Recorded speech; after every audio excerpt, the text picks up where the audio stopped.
Welcome, ladies and gentlemen. I hope you guys are all doing well. And today, my friends, we're back with a Warriors of Chaos vs. Skaven showdown. It is going to be the Warp Chicken facing off against the Deathmaster himself here on, I believe Eschen is the name of the map. So as far as the build goes, our infantry is a little bit different than our usual variation.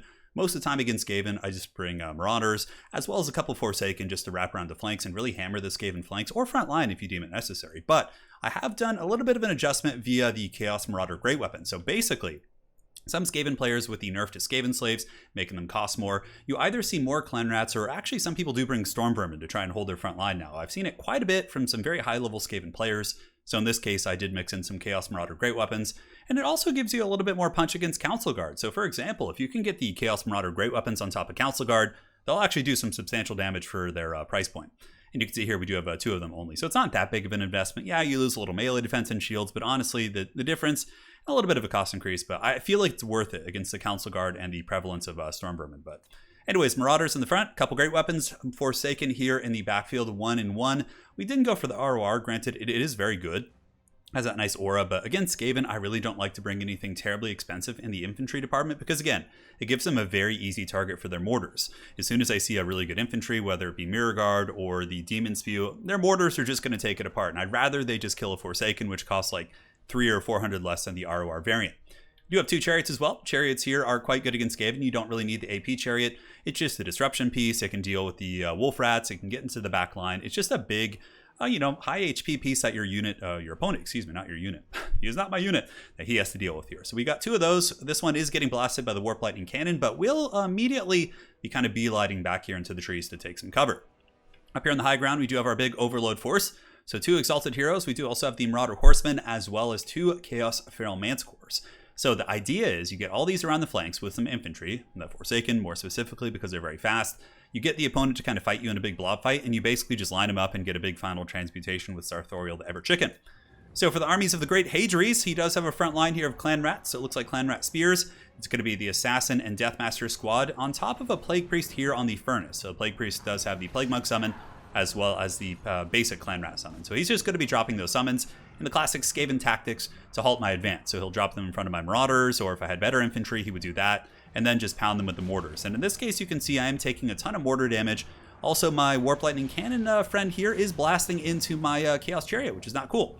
So running back into the trees there to try and mitigate some of that firepower. In the meantime, we do have the big flank engagement. So you can see here just kind of posturing. Marauder Horsemen are also good against a lot of big threats like Brood Horrors and Hell Pit Abominations, which you can occasionally see in this matchup. But worst case, you can kind of use them like Warhound units, and that's basically the whole kind of gist of the army here. So Chariot slamming in, going to be running over some of the poor Skaven slaves, and also the Exalted Heroes, going to be jumping in, some Javelins being thrown into the back, and these Skaven slaves are broken. So the flank is somewhat open. Granted, the Skaven do have plenty of troops they can pull this way. We do have some Skaven slaves, we have some Clan Rat Spears, a lot of stuff to get quite nasty here against my Chaos forces. Up in the sky, Manticores are being targeted by the dreaded Pebble Legion, the Skaven slaves. Quite good against Chaos Feral Mancores. They have terrible armor piercing, but against the 45 armor monster, it's quite juicy indeed. Front line, Marauder Great Weapons into Clan Rat Spears. Marauders into Clan Rat Spears. Should be a good engagement for myself. And the Chariot is going to be leading the charge, trying to just really soften up these Skaven slaves and preparing for the big fight. So seeing the Plague Priest go out here definitely was the big signal to kind of go for it, right? So in this case, the Exalted Hero is going to be jumping in, going after the Plague Priest, which they don't have great armor piercing, but nonetheless, they can still do some damage. And Deathmaster plus the Assassin do make their final appearance here. So seeing that happen, just like clockwork, we are behind in the bounce power. We've been taking way more damage, but this is our time to strike back. So we get the final transmutation. The entire Skaven leadership core, the Plague Priest gets caught in an overcast, Deathmaster gets caught here, and we do also have the two characters just kind of beating on him here. And Exalted Heroes hit very hard. They have 400 plus weapon strength, crazy good melee attack, and I used to kind of bring them on foot in this matchup, but I find that these Skaven Assassins can either outrun them or isolate them if they're on foot. So I think that putting them on horseback is a little bit better.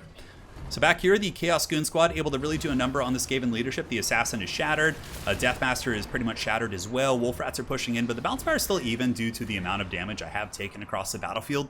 The mortars have been quite devastating. My Chariots are beat up. This Manticore is pretty much on death's bed.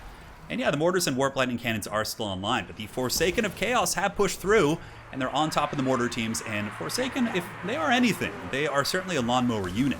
67 weapon strength, 39 charge bonus, 40 melee attack. These guys were born and bred for one purpose, and that purpose was to annihilate Skaven and cut them to pieces. So now you can see the bounce of power is finally normalizing a little bit.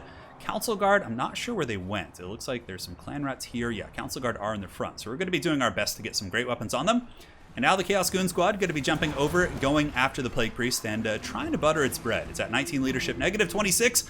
Warp Chicken coming in with the big KFC stick, does drop a nice blow there. And the Plague Priest is wavering. Where's the rest of the tooltip? Usually it says like wavering and then it has something else going on. You guys notice that? It's one of the first times I've seen that. But yeah, there's no other kind of secondary tooltip like wavering, you know, friends are routing or wavering. You know, let's look at some of these guys here. Yeah, Lord recently fled in that case. But on the Plague Priest, it would appear we have discovered a mighty bug. But we do pull ahead, having taken off the head of the snake, which is generally speaking, you'd think would be the best way to deal with Lizardmen, but no, it's the best way to deal with Skaven. Taking out their leadership is the most important thing for sure, because they have pretty low leadership across the faction, so having an additional penalty of their lord fleeing or dying is actually really, really big. So here, the Skaven army does crumble, and that is going to be the Forsaken and Chariots rolling dirty and certainly doing the work of the Dark Gods as the Big Chicken comes in and drops some bows, decides to just crush some Forsaken for the sake of it, and claims victory. So really that game in many ways just did come down to the final transmutation. Was able to get some really, really nasty value on the Skaven leadership blob. But aside from that, I think the build is quite functional, and I think it's strong. I think it can deal with a bunch of different Skaven builds. And against big monsters and hell pits, you have 2 Manticores, 2 Exalted Heroes who hit really hard, and you can swarm Skaven monsters. And if Skaven want to blob against you, which they often do, right? Skaven formations are really, really known for buckling extremely quickly. So in that case, I think you have like all the tools to punish the blob, or if they don't go blob and they decide to go really wide, which you can then collapse their formation, you have Marauders, you have triple great weapons, which are pretty good against armor. Granted, they didn't do a ton of damage, like they were okay. Basically the same as the basic Marauders, but it's still kind of an insurance policy against the Council Guard there. And yeah, that's pretty cool. Horsemen did okay, pretty much just dove in, 1 Forsaken up to 1300, and honestly, yeah, Hadri's army was fine. It was pretty well equipped to deal with like a Chaos Spawn Rush. Chaos Spawn Rushes used to be very common. Used to actually be the meta against Skaven, and this is very well designed to deal with it, right? The Slingers take apart the spawn very efficiently.